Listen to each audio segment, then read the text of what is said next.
Africa Content TV.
Sheikh Dr. Abdul Qadir Al-Juma Al-Salman.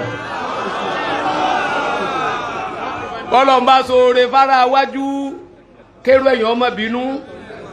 Bọ́lọ̀mbá sóore fẹ́rú ẹ̀yìn kára wájú ọmọ bínú wọ́n kà ló máa láàní. Ṣé màá fà tí ò bínú ẹgbà súná Lanzaru lónìí. Khalifa Onikijipa ni. Àfà kí ni mo pè wọ́n? Tí ò bínú àbúrò ẹ̀. Tí ò bínú ẹbí ẹ̀ ẹ̀yà ń jọ ń gbádùn lọ ọlọ́wọ̀ níyà yín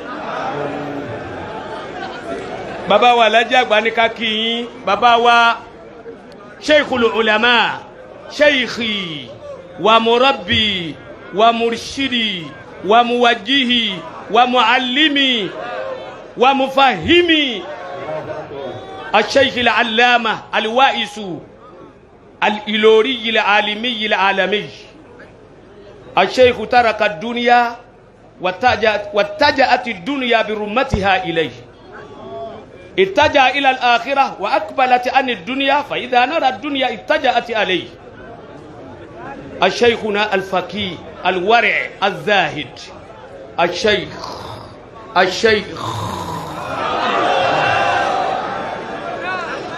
الإمام يعقوب الياغان حفظه الله ورعاه القاضي الذي حفظت النصوص كلها.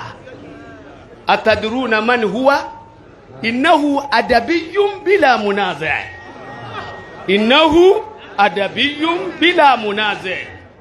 إنه شيخنا يمين الأمير أمير مدينة إلوري شيخ العلماء. إنتو بابا wa mufti wọ́n ní kí n tú Sarkin malamai èdè Hausa ni Sarkin malamai malam mufrad malamai jamu gbogbo àfáà tí ń bá ń bẹ ńlọrin sheikhul ulama huwa al-jalisu ma'a sheikhina ma'a sheikh Muhammad Kamaluddin Habibullahi Musa al-Adabi wa huwa talmizuhu jalaza talmizu ala yamini sheikhihi.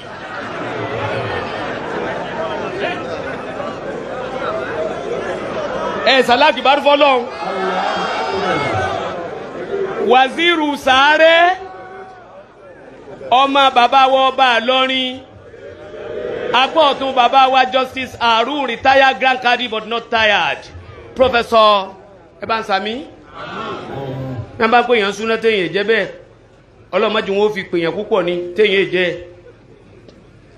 Professor Suleiman Jame bàbá ní akínyìn ìtọ́kàn báyìí afa wa Sheikh wa Ishaq Akaje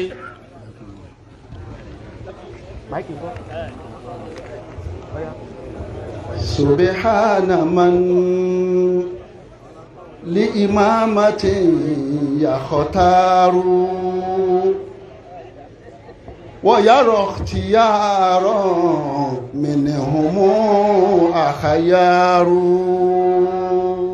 gbogbo àwọn jàmáà ká sọ pé Allahu Akbar ká ní Allahu Akbar ká ní Allahu Akbar lẹ́ẹ̀kan sí i. àáfà ń sọ fún wa yìí pé títóbi Ọlọ́run sẹ́dúkọ́ yẹ ká gbọ́dọ̀ tóbi. ọba tó ń mọ ẹ̀dá ju ẹ̀dá lọ tọ́wọ́ adé tó ń gbà tí ó yàn òun ní máa yàn nǹkan ẹ wo ń tọ́lọ́ wọn bá yàn fún wa. nǹkan tọ́lọ́ wọn bá yàn fún wa yìí góòdì ni àlúùlù ni eléyìí lálùbáríkà púpọ̀ ẹ sọ pé Allahu Akbar jama. min fil khalifati Mustafa tarihibukum fauhanuhu fannathiru wal ash'aru. nínú òkúrò lẹ́yìn Ahmad Tijani, Maulana Sheikh Alhaji Ibrahim Niyaz, Sheikh Abu Bakr Siddiq Al-Miskin Billah, صاحب الولاية الكبرى فضيلة الشيخ آدم عبد الله العلوري، وبابا مرحوم الدكتور العالى مفتي الأول فضيلة الشيخ كمال الدين الأدب. اللهم ولا أبو بابا داركو tí wọ́n ti lọ síwájú Ọlọ́run gbogbo àwọn àgbàlagbà wa bàbá àgbà sí Tajul Adab Tajul Mu'min bàbá alágbàjì lágbàrí gidi ọmọ ní gbogbo ẹni Ọlọ́run sábà yọ́nú sí wọn. mo kí bàbá wa tá a wà ní kalẹ̀ wọn bàbá wa alájí àgbà tòní akramakumullah Ọlọ́run mọ́sàjá rí yí pẹ́ o bá a mójútó yín o Ọlọ́run bá a mójútó yín wá a ṣe yín pẹ̀lẹ́pẹ̀lẹ́ wọ́n fi kalẹ̀ yín kí bàbá wa àgbà bàbá sẹ́kí Màlámí ó kí bàbá wa àgbà bàbá wa Fadilatu Sheikh Qadi Harun mo kí bàbá Professor Jima Jamiu Ọlọ́run bá mójútó yín àdúgbò àgbàlagbà ẹ̀dàkùn torí àkókò ni bọ́ kí ọba Professor Jimba wọ́n fi kí gbogbo tí ń jẹ́ àpàrà fíṣẹ́ ẹ̀dàkùn torí àkókò ni o mọ́ kí alfa wa Sheikh wa Ubandoma Imamu Central Mosque fún Nàìjíríà ọlọ́run ibi tó ṣe ilé ìkọ́ mọ́ta kú ọlá nàbí wa Muhammad ọkà Sheikh wa Usman àti gbogbo àgbàgbà torí àkókò wọ́n á kí bàbá wa yára ọlọ́run bá kí yíò wọ́n kí àwọn grand cadi wa Sheikh Abdulatif ọlọ́run bá kí yíò wọ́n kí àwọn Dr. wa Hussein àti gbogbo àwọn dakatira wa tí wọ́n sì kẹ́lì tarhib àfọ́ àtúnkẹ́ al-Qur'an wọ́n kí bàbá wa Imam àgbà ẹlẹ́gẹ̀ẹ́já ibẹ̀lẹ̀ kasi wallahu ya'simuka la ta'afu daraka wala àdúrà mi tí ó máa jẹ́ ọ̀rọ̀ mi bàbá ọlọ́lá ọba ìlú Ìlọrin àti gbogbo agbègbè rẹ̀ lẹ́ẹ̀kan sí ya'simuka la ta'afu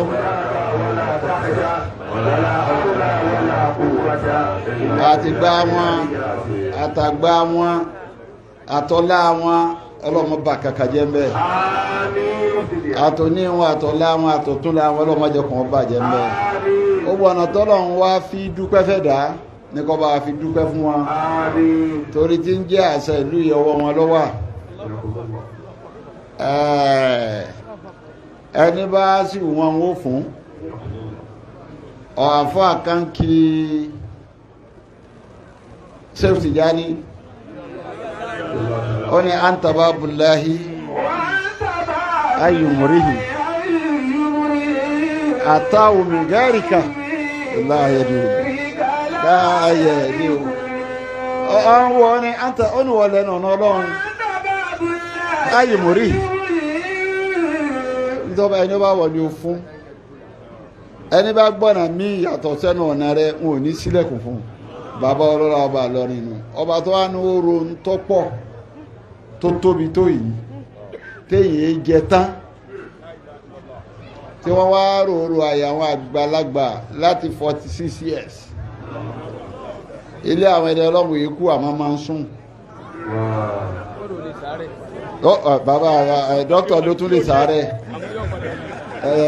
pàtàkì mú àìkọ́sọ́ wà hùn rùkú ó wá sùn láti 40 ọdún àti 6 bàbá sì jí látara bàbá wa ìmáàmù tòní Ọlọ́run bá dúpẹ́ fún wa o Ọlọ́run bá dúpẹ́ fún wa ẹ̀kejì gbogbo wàhálà tí wàhálà mi ò bá dùn máa wá ń ṣe láti jọ tó ti bẹ̀rẹ̀ àrùkọ́ni kul imadu fasarallahu amadakum wal-mu'minuna nani wọ́n wá rí náà rí wọ́n tọ́ka síṣẹ́ àfáà ìpè yá kí wọ́n náà bá ti kí àwọn ẹni wájú ọlọ́mọ bọ́lá bàbá jẹ́ o ọlọ́mọ bọ́lá bàbá jẹ́ o wọ́n bọ́lá àfáà límì jẹ́ má ba ìlú Ìlọrin jẹ́ mọ́ lọ́wọ́ wọ́n sọ wọn dọba àbòmí bàbá wa Imam ọba tó rí ibẹ̀ tó fi síbẹ̀ ọ̀jọ̀gbọ́n kan kìí sọ̀fẹ́ o ọ̀fẹ́ kọ́ ló bá dé ó ní ràyétù akìlọ̀ lámú yẹ́pẹ̀ ní intisaba ó ní wàlámù yuksim àlá àdàdì wàláwánà ní látàkọ̀ ìsàmátí àwálé àbá wọ́n sì bàtà ìbà nínà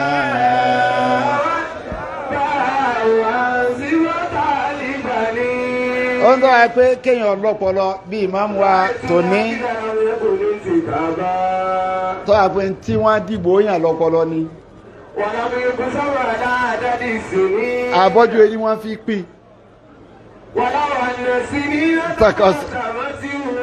ó ń tọ́ àbọ́jú ẹni wọ́n fi pín ọpọlọ àbọ́jú ẹni wọ́n fi pín nímọ̀ ni àwọn gba bàbá tọ́lọ́wọ́ ọba ti kó eré àwọn ọmọ kéékèèké tán lẹ̀ àti wọ́n yé fọ́jú eré pín ọjọ́ orí òde bẹ́ẹ̀ ẹni ọba ti ní ó ní náà ni tí wọ́n fi ń fún tọ́ba ti ní wọ́n sì gbé kabẹ̀ bàbá tí wàá gbé yín kabẹ̀ èmi náà wàá fọ̀rọ̀ kan kọ́rọ̀ bàbá wa yára kí lọ́rọ̀ náà la tajal wala tagdob fasbir subhana rabbika. bàbá wa alimiskinu billah ìmáàmù tuntun bàbá wa alhaji àgbà lọ́tún ìmáàmù náà lọ́tún sẹ́ríkì málàmé lọ́tún mufti lọ́tún ìmáàmù fẹ́dà ubandoma lọ́tún ọ̀tún ni mí èmi alhaji àgbà lè mí tí mo ti wà lẹ́gbẹ̀ẹ́ alhaji àgbà èmi ẹ̀ sàkúwórì brand new bàbá wa alhaji àgbà wọ́n ní kí n máa lọ́dọ̀ ìmáàmù àgbà.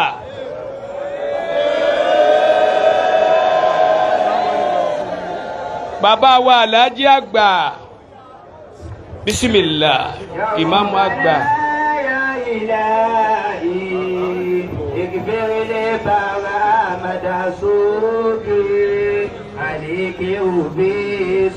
Bàbá wa ìmáàmù àgbà fún ìlú Ìlọrin àti gbogbo agbègbè rẹ̀. Wọ́n ní ká lè bá àgbà Muhammad ọ̀bẹ̀ta. sallallahu alayhi wa sallam. sallallahu alayhi wa sallam. sallallahu alayhi wa sallam. Wọ́n dá mi wà náà kájú ó pé mẹ́ta. Àmín, àmín, àmín ya Allah. Wọ́n láwọn fi kíkí bàbá wa fàgbà Sheikh Alim tagamadahumullahu bi rahmati. Wọ́n ní ká ṣe ṣéhù náà lẹ́ẹ̀mẹ́ta. Sheikhu, Sheikhu, Sheikhu. Wallahu ya'simuka minan nas. La takhafu darakan wala tasha. Wala hawla wala quwwata illa billahi al-aliyyil azim. Wọ́n láwọn fi kíkí bàbá wa Sheikh Alim àwọn fi kí àgbàlagbà láàyè yìí. Wọ́n láwọn fi kí àwọn àgbàlagbà láàyè yìí lánàá. Wọ́n ní kò sí tí ó máa dùn mọ́ máa kéwù àbí kẹ́ pọ́n àfa rẹ̀ lé. Kò sì sí nǹkan tí ó bá nú jẹ́ àbí bẹ́ẹ̀ bá yẹ̀yẹ́ àfa rẹ̀. Ọlọ́run àbí ọwọ́ lápí àyè yìí. Àyè mọ́lẹ̀ ló ṣe lánàá. Lónìí náà àyè mọ́lẹ̀ ni. Kọ́dà bọ́bá tún di lọ́la abẹ́lọ́ ìmọ́lẹ̀ rẹ̀ ọlọ́mọgbé kú mbẹ́. Bàbá wa láàyè yìí lánàá. Àwọn náà ní orí. Tá a bá sì ti dami sórí yóò sàn dẹ́sẹ̀ ni. Bàbá wa Sheikh Kamaluddin Al-Adabi rahimahullahu ta'ala. Wọ́n ní ká ṣe bisimilayi kul huwa Allahu mẹ́ta fún ọlọ́mọba àbùkù kẹwọn.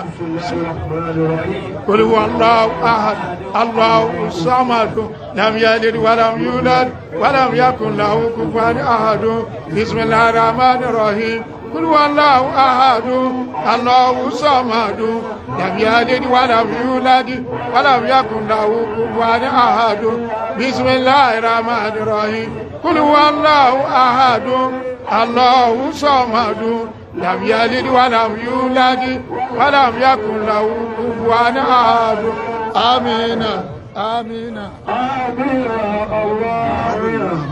Àwọn bàbá wa tí wọ́n wà ń jókòó tí wọ́n ń bẹ láàyè wọn lónìí. Ọlọ́run ò wọ́n láwọn bẹ lọ́n fún yín àyè àwọn àgbàlagbà Ọlọ́run jẹ́ ló pẹ́ o. Ọ̀làlá ilaha illallah. Gbogbo àwọn tí àwọn bàbá wa Mufty tí wọ́n ṣàdúrà fún látòkèdélẹ̀ tí wọ́n sì dákọ̀ wọn wọ́n ní gbogbo wọn làwọn náà ṣàdúrà fún àwọn sì dákọ̀ wọn àti bàbá wa Málàmí Ubandoma ọ̀là bisimilahi subahana rabbika délẹ̀ gbogbo wa bisimilahi rahman rahim.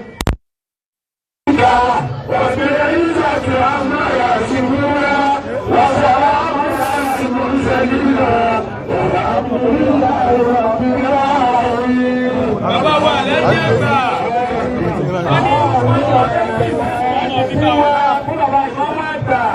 Bàbá wa lẹ́yìn ẹ̀ka.